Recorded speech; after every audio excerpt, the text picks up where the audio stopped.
Hello students, आप सभी का स्वागत है एक बार फिर से आपके अपने चैनल टारगेट सेमेस्टर में। और बीकॉम फिफ्थ सेमेस्टर के business finance first and business finance second के मोस्ट इंपॉर्टेंट एमसीक्यू सेशन में स्टूडेंट्स, आप सभी को पता है कि आपके सेमेस्टर एग्जाम्स बहुत करीब हैं। और सेमेस्टर एग्जाम्स करीब हैं तो आप सभी को पता है कि भाई ऑप्शन क्या है आपके पास, सारथी। You have the best option ever. आप फर्स्ट सेमेस्टर से सारथी से पढ़ रहे हैं, टारगेट सेमेस्टर से पढ़ रहे हैं, and you know the power of Sarathi, the content that is being delivered in the Sarathi course, वो कितना पावरफुल होता है, कितना इंपॉर्टेंट होता है आपके एग्जाम्स के लिए। तो अगर आपने अभी तक सारथी बैच नहीं ज्वाइन किया तो जल्दी से जाइए टारगेट गुरुकुल ऐप को डाउनलोड करिए। टारगेट गुरुकुल ऐप को डाउनलोड करिए प्ले स्टोर से। अगर आप पहली बार चैनल पे आए हैं तो सब्सक्राइब कर लीजिए चैनल को। और प्ले स्टोर से जैसे ही आप टारगेट गुरुकुल ऐप को डाउनलोड करेंगे तो आपको आपका Sarathi batch, Sarathi for BCom third semester batch आपको पेड कोर्सेज में दिख जाएगा। जस्ट 399 में आपका सारथी मिल रहा है। उसमें भी मैंने 10% का डिस्काउंट ऑफर किया आप सभी स्टूडेंट्स के लिए। बस आपको गुरुकुल 10 सारा कैपिटल में रहेगा, इसका आपको कूपन कोड अप्लाई करना है and you will get 10% discount. यानी लगभग 300-350 रुपये में, 360 रुपये में आपका सारथी का प्राइस है। भाई अभी टाइम है, एग्जाम पास है, कर लीजिए। अगर लेट करेंगे तो फिर आप ही भुगतेंगे। मैं देखता हूँ हर बार एग्जाम्स में, कल एग्जाम है, आज रात को बच्चा सारथी परचेज करता है। क्या मतलब है भाई, क्यों परचेज करते हो उस समय? 10 दिन पहले, 5 दिन पहले परचेज करिए, पीडीएफ को पढ़िए, आपका पैसा वेस्ट मत करिए आप। If you want to properly utilize your time, your money, you should know the proper time to take a decision. You are a commerce student, damn, आप एक कॉमर्स स्टूडेंट हैं, आप एक छोटे बच्चे नहीं है। You know the time, you know the importance of time. तो डिसीजन लेना बहुत जरूरी है, जल्दी डिसीजन लीजिए। ऐप को डाउनलोड करिए, सारथी को ज्वाइन करिए for your better semester preparation. चलिए स्टार्ट करता हूं। सबसे पहला question, objective of financial management is, वित्तीय प्रबंधन का उद्देश्य है। भाई फाइनेंशियल मैनेजमेंट का ऑब्जेक्टिव क्या होता है? मैंने आप सभी को बताया था, फाइनेंशियल मैनेजमेंट का मेन ऑब्जेक्टिव होता है वेल्थ मैक्सिमाइजेशन। क्या होता है? Wealth maximisation. फाइनेंशियल मैनेजमेंट में जो फाइनेंस मैनेजर होता है उसका कंसर्न होता है सबसे बड़ा कि हमको शेयर होल्डर्स की वेल्थ मैक्सिमाइज करनी है। ठीक है, ऑप्शन ए बी हो जाएगा इसका। अच्छा, शेयर होल्डर्स का वेल्थ मैक्सिमाइज हो रहा है, कैसे पता चलेगा शेयर होल्डर्स का वेल्थ मैक्सिमाइज हो रहा है? ये पता चलता है कब? जब शेयर होल्डर्स के द्वारा होल्ड किए गए इक्विटी शेयर्स की वैल्यू इंक्रीज होती है। इसका आंसर हो जाएगा reflected in the right market price of equity share. For example, किसी शेयर होल्डर ने आपकी कंपनी में 50 रुपए लगाए थे और अब उसके शेयर की प्राइस जो 50 रुपए में उसने खरीदा था, उसकी प्राइस अब 150 रुपए हो गई है। मतलब आपकी कंपनी वेल्थ मैक्सिमाइजेशन कर रही है, आपकी कंपनी फाइनेंशियल मैनेजमेंट का सबसे इंपॉर्टेंट ऑब्जेक्टिव कंसीडर कर रही है, उसको अचीव कर रही है। ठीक है, चलिए अगला question, question number third, what is not a part of investment decision. इसमें से इन्वेस्टमेंट डिसीजन का पार्ट कौन सा नहीं है? ऑप्शंस हैं dividend pay out decision, working capital management, capital budgeting decision and payable management. सबसे पहले डिविडेंड पे आउट डिसीजन। भाई 3 प्रकार के डिसीजंस होते हैं फाइनेंसिंग। कौन कौन से डिसीजंस होते हैं? Financing decision, investment decision and dividend decision.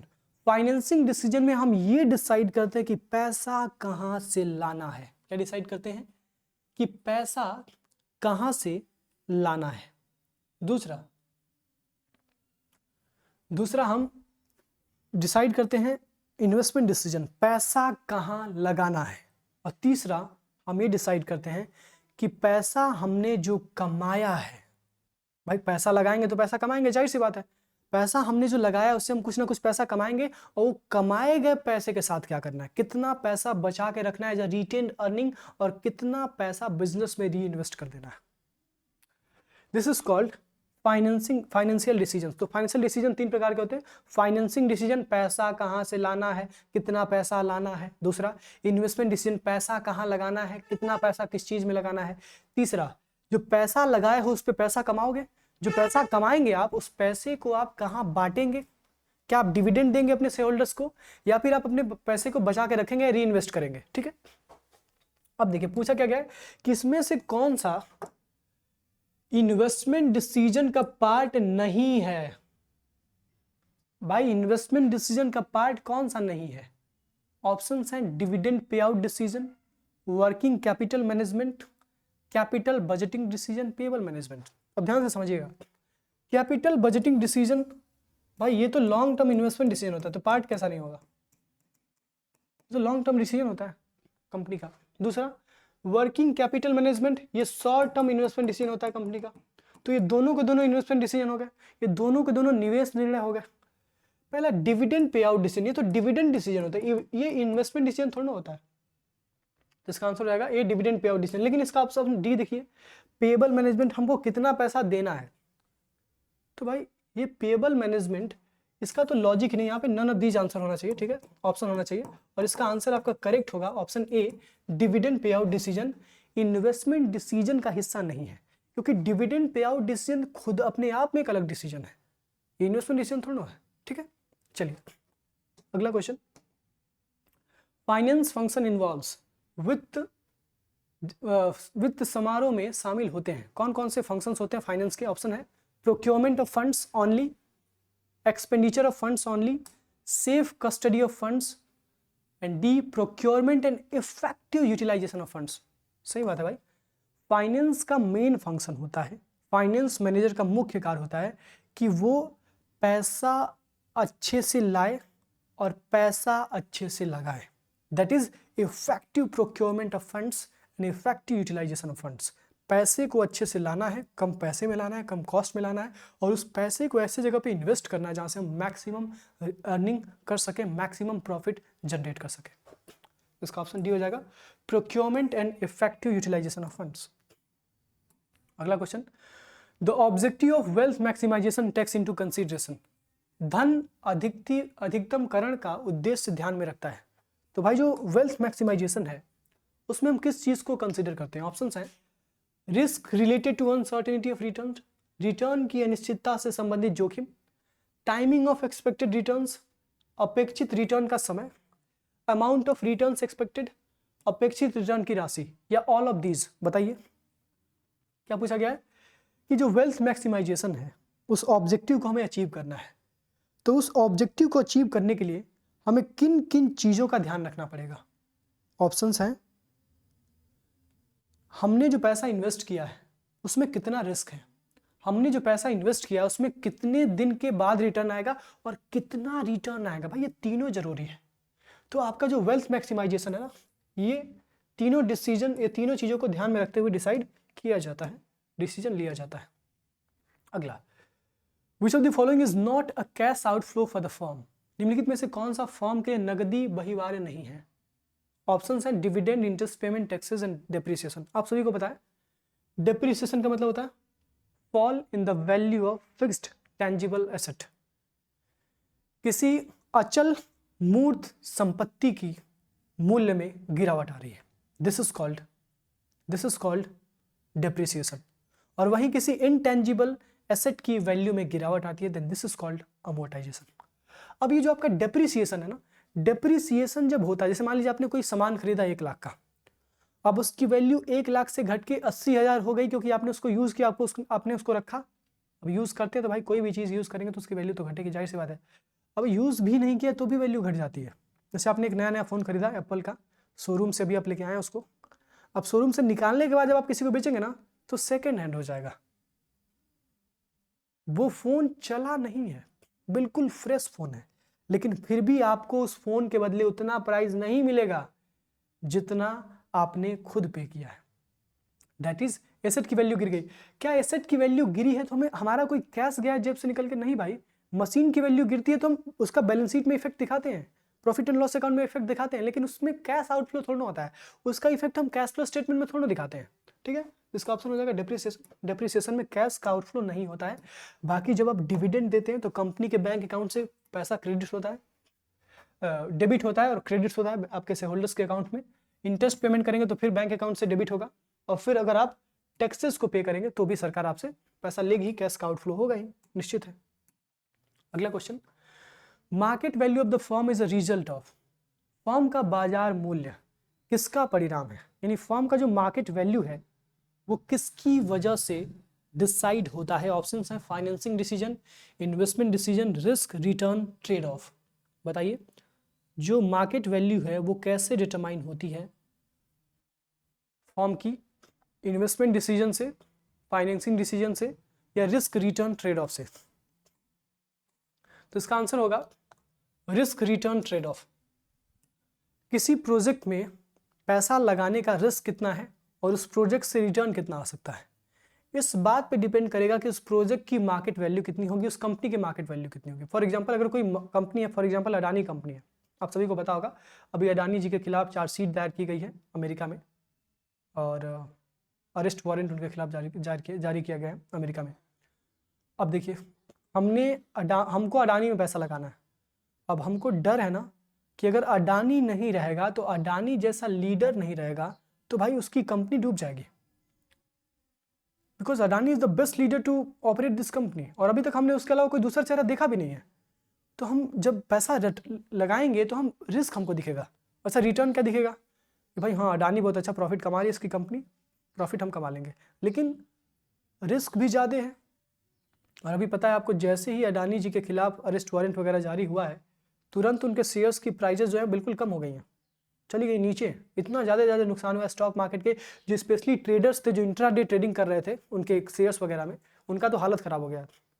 तो जो कंपनी है उसके सिक्योरिटीज़ में रिस्क रिटर्न का ट्रेड ऑफ कितना है, इस पर डिपेंड करेगा कि कंपनी के सिक्योरिटीज़ की मार्केट वैल्यू कितनी होगी।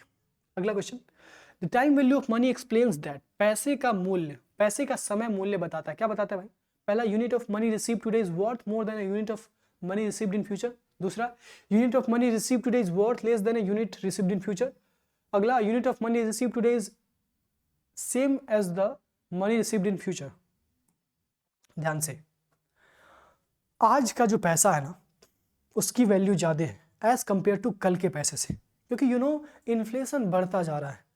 आज से 10 साल पहले जो 10,000 की वैल्यू थी आज वो 1 लाख की वैल्यू है। मतलब आज से 10 साल पहले जो 10,000 की शक्ति थी वो आज 1 लाख की शक्ति के बराबर है। देख रहे हैं, प्राइस बढ़ रहे हैं, चीज़ों की कीमतें बढ़ रही हैं, देश में महंगाई बढ़ रही है, जिसकी वजह से मनी का वैल्यू घट रहा है, मनी का वैल्यू डेप्रिसिएट हो रहा है। तो अगर आपको आज पैसा मिल रहा है ना तो वो कल जो पैसा मिलने वाला है इन फ्यूचर वो उससे लाख दर्जा बेहतर है। तो इसका आंसर हो जाएगा ऑप्शन ए। अब unit of money receive today, जो आज आपको पैसा मिल रहा है वो ज्यादा है जो फ्यूचर में पैसा मिलेगा। फॉर एग्जाम्पल, अगर आप आज 10,000 रुपये महीना भी कमा रहे हैं ना तो अच्छा है, लेकिन आज से 10 साल बाद अगर आप 1 लाख रुपए महीना भी कमाएंगे ना तो 10,000 के बराबर ही होगा। This is the time value of money. Time value of money एक चैप्टर भी है, आपको बिजनेस फाइनेंस में पढ़ाया जाता है। अगला question, time value of money facilitates comparison of cash flows occurring at different time periods by. मुद्रा का समय मूल्य अलग अलग समय अवधि में होने वाली नकदी की प्रवाह की तुलना की सुविधा प्रदान करता है। किसके माध्यम से प्रदान करता है भाई? ऑप्शंस है, compounding all cash flows to a common point of time, discounting all cash flows to a common point of time, using इधर ए और बी या फिर नन ऑफ दीज। इसका आंसर क्या होगा? अब देखिए, हम चाहते हैं कि हमारी जो टाइम वैल्यू ऑफ मनी है उसका हम कंपैरिजन करें, मतलब आज जो हमको पैसा मिलने वाला है उसका हम कंपैरिजन करें कल मिलने वाले पैसे से। तो इसके दो मेथड्स हैं, आप कंपाउंडिंग कर सकते हैं सारे कैश फ्लोज की, या फिर आप डिस्काउंट कर सकते हैं फ्यूचर में मिलने वाले कैश फ्लोज की आज के हिसाब से। तो ये दोनों ही तरीके, इसका ऑप्शन सी हो जाएगा, बोथ ए एंड बी। ये दोनों ही तरीके हैं आपके कंपनी में किसी भी चीज़ में टाइम वैल्यू को निकालने के। ठीक है, अगला question, discounting technique is use to find out. Discounting तकनीक का उपयोग क्या पता लगाने के लिए किया जाता है? तो डिस्काउंटिंग टेक्निक का यूज किया जाता है पता लगाने के लिए प्रेजेंट वैल्यू। क्या पता लगाने के लिए? प्रेजेंट वैल्यू, मतलब फ्यूचर में जो पैसा आपको मिलने वाला है ना उसका प्रेजेंट में कितना वैल्यू है। जो फ्यूचर में आपका पैसा मिलने वाला है वो उसका प्रेजेंट में कितना वैल्यू है। अगला, time value of money is an important concept of finance because it takes into account. Time value of money आपके फाइनेंस का बड़ा इंपॉर्टेंट कंसेप्ट है। क्यों? क्योंकि ये रिस्क को कंसीडर करता है, क्योंकि ये टाइम को कंसीडर करता है, ये कंपाउंड इंटरेस्ट को भी कंसीडर करता है। तो भाई सही बात है, जो आपका टाइम वैल्यू ऑफ मनी है इसकी मदद से हम रिस्क, टाइम और कंपाउंड इंटरेस्ट इन तीनों को देख पाते हैं, टाइम के साथ कंपेयर कर पाते हैं। अगला, फाइनेंस फंक्शन इन्वॉल्व्स, यानी वित्त समारोह में शामिल है। तो भाई फाइनेंस फंक्शन में फंड को कलेक्ट करना भी आता है और यूटिलाइजेशन भी आता है। मैंने आपको पहले ही बताया, procurement and effective utilisation of fund. याद रखिएगा, इफेक्टिव यूटिलाइजेशन ऑफ फंड्स का मतलब क्या है कि पैसे को कहीं नहीं लगाना है, पैसे को ऐसे जगह लगाना है जहां से हम मैक्सिमम रिटर्न जनरेट कर सकें, जहां से हम मैक्सिमम प्रॉफिट अर्न कर सकें। ठीक है, एक इंपॉर्टेंट इन्फॉर्मेशन आप सभी के लिए, अगर आप क्लास अपने बीकॉम के साथ कुछ अच्छा करना चाहते हैं, बीकॉम के साथ आप अपने करियर में एक्सप्लोर करना चाहते हैं, then I have established a new platform where you can get all the career guidance videos regarding your career। BCom के साथ, बीकॉम के बाद कॉमर्स फील्ड में कितने सारे करियर ऑप्शंस हैं, ये सब कुछ मैं खोलने वाला हूँ एक नए यूट्यूब चैनल पे, द अमृत पाठशाला। अगर आपने अभी तक द अमृत पाठशाला चैनल को सब्सक्राइब नहीं किया तो जल्दी से जाइए द अमृत पाठशाला चैनल को सब्सक्राइब करिए। इसका लिंक भी आपके ग्रुप वगैरह में भेजा जाता है। अगर आपने व्हाट्सअप ग्रुप को ज्वाइन नहीं किया तो व्हाट्सअप ग्रुप को ज्वाइन कर लीजिए, वहाँ पे आपको लिंक मिल जाएगा। इसके अलावा यूट्यूब पे जैसे ही सर्च करेंगे, अभी वीडियो को पॉज करिए और जाके सर्च करिए the Amrit Pathshala, you can find the channel. ठीक है, उसमें मेरी फोटो लगी होगी and you can find some videos. उस वीडियो में जो कंटेंट दिया गया है बहुत ही शानदार कंटेंट है, ये मैं नहीं कह रहा, उस वीडियो के कमेंट में कहा गया स्टूडेंट्स के द्वारा। और उस तरह के कंटेंट को कंटिन्यू करने के लिए I need motivation, I need your support. तो जल्दी से जाइए, सब्सक्राइब करिए, फॉलो करिए, लाइक करिए, कमेंट करिए एंड अपने दोस्तों तक शेयर करिए। अगला question, external sources of finance do not include, वित्त के बाहरी स्रोतों में शामिल नहीं है। एक्सटर्नल सोर्सेज ऑफ फाइनेंस में क्या शामिल नहीं होता है? तो ऑप्शंस हैं overdraft, debentures, leasing, retain earning. तो जितने भी एक्सटर्नल सोर्सेज होते हैं फाइनेंस के, उसमें रिटेन अर्निंग शामिल नहीं होते। भाई रिटेन अर्निंग मतलब हमारे पास खुद का पैसा है, हम पहले से खुद का पैसा बचा के रखे हैं, तो वो एक्सटर्नल सोर्स थोड़ा ना हुआ। एक्सटर्नल सोर्स तो हम डिबेंचर कह सकते हैं, बाहर से पैसा इशू कर रहे हैं, डिबेंचर पैसा लेके आ रहे हैं। लीजिंग, ओवरड्राफ्ट, ये सब एक्सटर्नल सोर्स ऑफ फंड्स हैं, लेकिन इन रिटेन अर्निंग ये तो हमारी कंपनी में पैसा रखा हुआ है। अगला question, internal sources of capital are those that are generated through outsiders such as suppliers, generated through loans from commercial banks, generated through issue of shares, generated within the business. पूंजी के आंतरिक स्रोत कौन से हैं? जो suppliers के through generate किए गए हैं, या जो कमर्शियल बैंक्स के थ्रू जनरेट किए गए हैं, या फिर जो शेयर्स इशू करके प्राप्त किए गए हैं, या फिर जो बिजनेस के अंदर जनरेट किए गए हैं। तो भाई जाहिर सी बात है, इंटरनल सोर्स ऑफ कैपिटल, हमने बिजनेस किया, बिजनेस में हमने 100 करोड़ पैसा कमाया, उस 100 करोड़ में से हम 50 करोड़ पैसा रख रहे हैं रिटेन अर्निंग के रूप में। This is called generated within the business. जो इंटरनल सोर्स होता है उसमें हम पैसा अपने बिजनेस में ही बनाते हैं और बिजनेस में ही रखते हैं, जरूरत पड़ने पर उसको यूज करते हैं, सिंपल। अगला question, capital budgeting is a part of, पूंजी बजट किसका एक हिस्सा है? तो capital budgeting is a part of capital structure, जैसे investment decision, sorry, capital budgeting जो होता है वो इन्वेस्टमेंट डिसीजन का पार्ट होता है। आपको पता है इन्वेस्टमेंट डिसीजन दो प्रकार का होता है, एक होता है कैपिटल बजटिंग जिसको हम फिक्स कैपिटल डिसीजन भी कहते हैं, एक होता है वर्किंग कैपिटल डिसीजन। ठीक है, वर्किंग कैपिटल डिसीजन को हम शॉर्ट टर्म इन्वेस्टमेंट डिसीजन भी कहते हैं। इसमें क्या होता है भाई, बिजनेस को चलाने के लिए दो तरह के खर्चे करने पड़ते हैं। एक खर्चा जो आपको प्रेजेंट में करना पड़ता है, रॉ मटेरियल मंगाना है, एम्प्लॉयज़ को सैलरी देनी है, उसका खर्चा, फिर रिफ्रेशमेंट का खर्चा, स्टेशनरी का खर्चा। This is called working capital requirement of the company. और वर्किंग कैपिटल के लिए हम वर्किंग कैपिटल इन्वेस्टमेंट डिसीजन लेते हैं। दूसरा, हमको एसेट्स खरीदनी है, हमको बिल्डिंग खरीदनी है, हमको लैंड खरीदनी है, हमको प्रॉपर्टीज खरीदनी है, उसके लिए हमें कैपिटल बजटिंग डिसीजन या फिक्स कैपिटल इन्वेस्टमेंट डिसीजन लेना पड़ता है। So that's it for today. अगर आप कंप्लीट तैयारी करना चाहते हैं तो you have to join Sarathi batch, you have to download Target Gurukul app and don't forget to follow your own channel that is the Amrit Pathshala, just for your career related information. अगर आप चाहते हैं कि आपके ज़िंदगी में कॉमर्स पढ़ने के बाद कौन कौन से रास्ते खुलते हैं, ये सारे रास्ते आपके सामने रख दिए जाएं, परोस दिए जाएं, तो जल्दी से जाइए, सब्सक्राइब करिए। पता नहीं किसको किसको सब्सक्राइब करके रखें आप अपनी ज़िंदगी को तबाह करने के लिए, कुछ अच्छे लोगों को भी सब्सक्राइब कर लीजिए जो आपकी ज़िंदगी को आबाद करने में आपकी मदद करें। ज़िंदगी को आबाद तो आप खुद ही करेंगे, but teacher, a influencer can guide you, a teacher and influencer can impact your personality. आपके व्यक्तित्व पर प्रभाव डाल सकता है, वो आपको बता सकता है आपको क्या करना चाहिए क्या नहीं करना चाहिए। तो दैट्स इट, बाकी मिलते हैं नेक्स्ट वीडियो में।